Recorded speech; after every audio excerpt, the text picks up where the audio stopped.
Hello everybody. In today's video I want to do something very challenging, and that is ranking all the screen adaptations of Bram Stoker's classic story Dracula. So yeah, I've put a list together, and it's probably not every single one, but these are all the ones that I know exist, because I mean there's been loads in there, but yeah, my list there's 19, so that includes film adaptations and TV adaptations as well. And some of these I haven't actually seen, so I won't be commenting too much on those. But most of these I have seen, and yeah, I pretty much love them all, really. I don't really dislike any of these. And yeah, it is just my own opinion. This is the order that I prefer them in. So there's 19 here, so I'm going to start at the bottom of the list. So the ones at the bottom of the list are actually ones that they're ones that I've not actually seen. So that's why I put them at the bottom of the list. There was a Turkish adaptation of Dracula made in 1957. But yeah, I've not seen that version, and I'm probably not likely to, because it's apparently it's a lost film. So yeah, I won't be able to find that one, unfortunately. So yeah, I can't really comment on that one. It's a shame that it's lost. I would like to give it a go, I suppose. But and then there's also the Spanish version that was made in 1931. It was made just after the one with Bela Lugosi. Universal also made a Spanish version, and they used the same sets from the Lugosi version. I've seen a few clips of it on the Dracula documentary that is on the DVD extras of the Bela Lugosi film, but I've not seen it. But from what I've heard, it's not too different from the Lugosi version. It's pretty much the same, but with just different actors, and it has Spanish dialogue with English subtitles. But I probably will watch it. But yeah, I can't comment on it because I've not seen it. And there's also the version there was a TV adaptation made in 2002. Can't remember who's in it, but yeah, I know for a fact there was a TV adaptation of the Dracula story made in 2002, and from what I've heard, it was a modern day adaptation. But yeah, I've not seen it, so once again I can't comment. So that's 1817. So yeah. So number 16 now. These are all ones that I have seen, so I will comment on these, and I own these on physical media. So number 16 is Dracula with Jonathan Rhys-Meyers, the TV series from 2013. And I enjoyed this series. I think Jonathan Rhys-Meyers he made a good Dracula. You've also got Oliver Jackson Cohen as Jonathan Harker, Tom Kretschmann as Van Helsing. So it's a good series, and it is a shame that it got cancelled after one season. Yeah, it's a pity that they never made another season of this. It's a good series. I don't watch it as often as other adaptations of Dracula, but I do enjoy this one. So that's my number 16.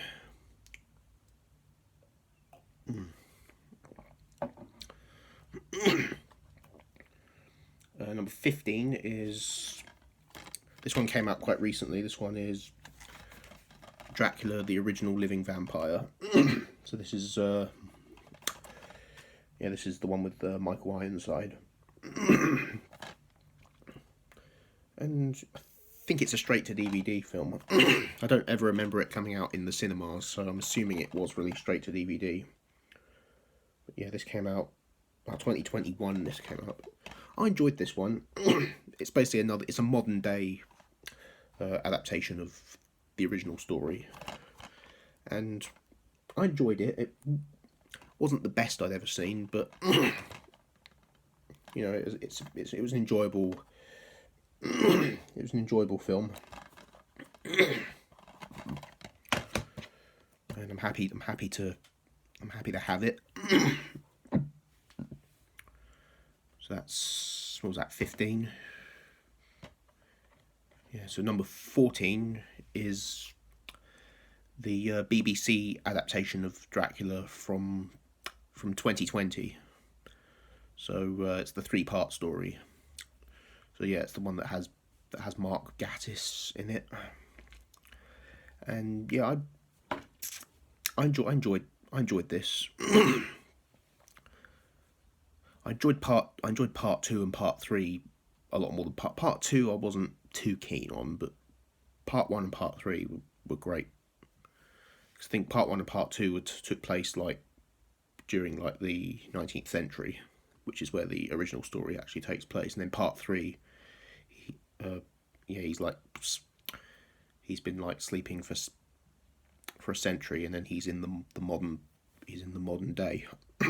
He's in modern day London. So yeah, good adaptation. Not one of the best, but it's very good. Number 14.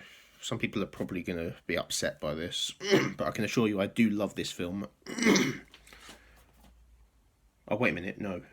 That's the next one after this. Sorry, ignore that. Number 14 is the 2006 adaptation of Dracula, made by... The DVD is ITV, but this was actually made by the BBC, though. And yeah, this is the one that has Mark Warren as Count Dracula. Good adaptation. This one doesn't really get talked about much. It's quite an underrated adaptation of the story. I really enjoyed this one. I think Mark Warren actually made a good Dracula. But yeah, it's really good adaptation. There are better ones, but this was actually great. I loved this one. So number 13. This is the one where you're probably all gonna have a go at me in the comment section for ranking it this low, but it is Nosferatu, the original. I know, get your pitchforks out. I mean, I love this film. I do. It's a silent film, of course. You know, this film is 100 years old now. Pretty soon, 101 years. It celebrated its 100th anniversary last year. I still think it's aged really well, you know. It's still really scary and creepy even today. But in this one, of course, he's not called Dracula. He's Count Orlok. Because, yeah, the filmmakers of this, they couldn't secure the rights to Bram Stoker's book. So yeah, but they still went ahead and made the film, but they changed the names of the characters to avoid the lawsuit. But yeah, obviously Bram Stoker's widow wasn't fooled by that, and she sued the makers of this film and ordered all copies to be destroyed. But there was a few prints of this film that survived, so it's a good thing, 'cause otherwise we would never have got to see this film. This was the one that started it all. This was the first screen adaptation of Dracula. So it wasn't the first film made on Dracula. There was one made before this called Dracula's Death, made in 2021, but that wasn't actually based on the novel. It was really just a movie that just happened to have Dracula in it, and it had his name in the title, but it actually had nothing to do with the book. But this was the first adaptation. But yeah, and they are doing another. They got a remake of this, of course, and I know they're doing another remake next year, which should be interesting. But yeah, it is a great film, but there's just others that I prefer to this one. But that's not taken away from this one. This is an important film in cinema history. So that was 13. Number 12 is the 1979 remake of Nosferatu. This one's Nosferatu the Vampire. I like this one just a little bit more than the original. And this, of course, has Klaus Kinski as Count Dracula. In this one, he actually is called Count Dracula rather than Count Orlok. But yeah, it's a good adaptation. It's very atmospheric, very creepy. There's not a lot there's not really a lot of blood and gore in this one, but it's got a really creepy atmosphere though. And the music score in here is fantastic as well. It's very bone chilling.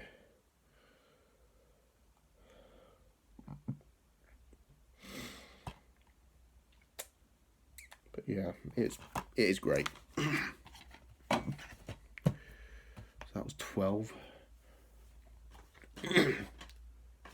Number 11 is this one's Dracula Reborn.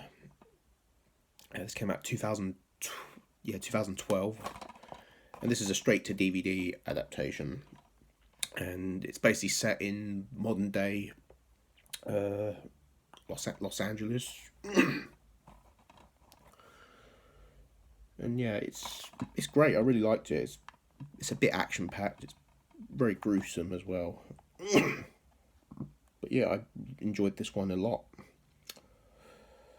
What's the guy's name who plays Stuart Rigby plays Dracula. So yeah, it's not really a well-known cast. A lot of the actors in it are not well-known, but it is a straight to DVD film. But it's still really good though. Not really much more I can say about it really, but it's damn good. It's brilliant. So we're into the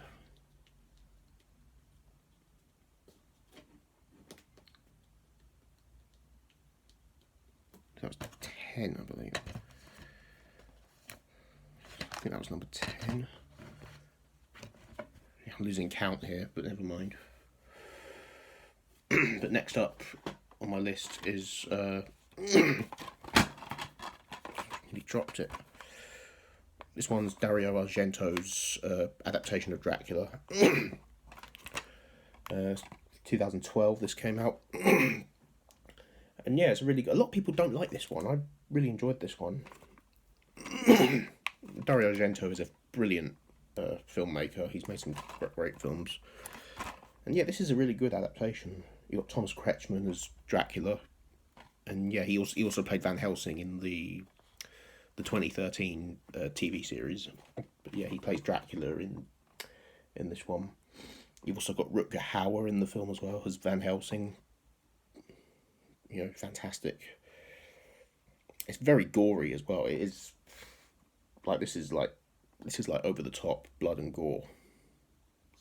But yeah, it's a Argento movie, so you've got to expect a lot of over the top gore. But I loved this. Next is another kind of a TV adaptation. This one is Dan Curtis's adaptation of Dracula from 1974. This one has Jack Palance as Dracula. I think this was a made-for-TV movie. But yeah. So yeah, this was released to television. It wasn't released theatrically, but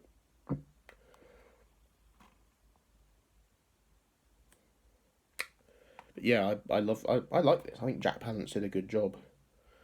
It's very slow paced, but because it was made for television, they can't really have a lot of too much gore, but it's really good. You also got Simon Ward, who's a great actor. He plays Arthur Homewood. And I know him from he was in Frankenstein Must Be Destroyed with Peter Cushing. So yeah, he's in this film. And yeah, it's a good adaptation. I do watch this one quite a lot, and it's great. I think Jack Palance deserves more love for his portrayal of Dracula. And then next up, this is the Bela Lugosi version. I know some people probably have this higher, but I do love this film. You know, you got Bela Lugosi as the Count, of course. Very iconic. This was the role that made him. Unfortunately, this is the role that kind of made him typecast. You know, but you know, this is a legendary. This is a landmark movie. This is a movie you have to see if you're a horror fan. Yeah, just there's not really much you can say about this that hasn't already been said. It's it's a classic. And next is another television adaptation. This is the BBC adaptation from 1977. So yeah, this is it's a two-parter. This. Yeah, it's really good. It's got it's got Louis Jordan as Dracula, and yeah, he does a good job actually. And yeah, it's quite long because it's two parts, but you know, and it's one of those adaptations that, you know, because very few of them are faithful to the book. This one's almost like very faithful to the book. So, but yeah, it's a good adaptation, and I do love it. And next, I went with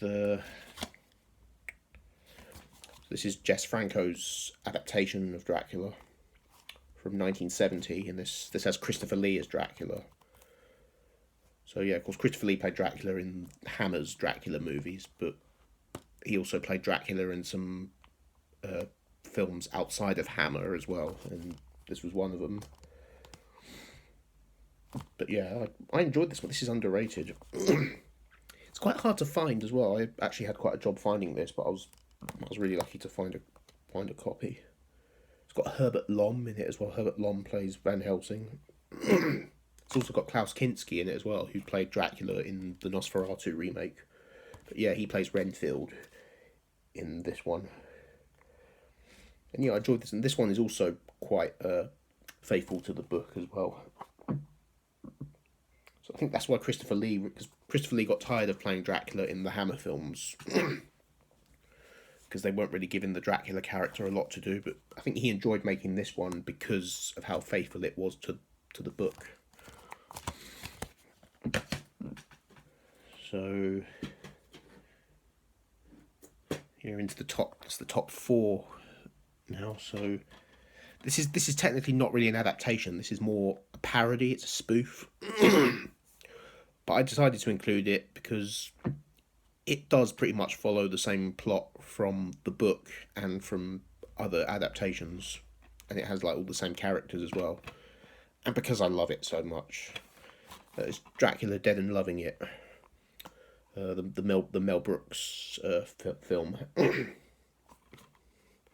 And yeah, it's a parody of Dracula, but it's still kind of an adaptation because it still follows the same plot as the book and other adaptations, has all the same characters. It's just done in comedic style.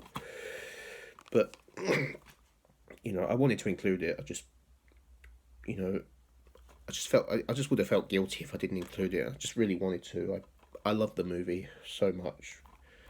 Leslie Nielsen as Count Dracula, Mel Brooks as Van Helsing. It's perfect. It's quite an underrated film, actually.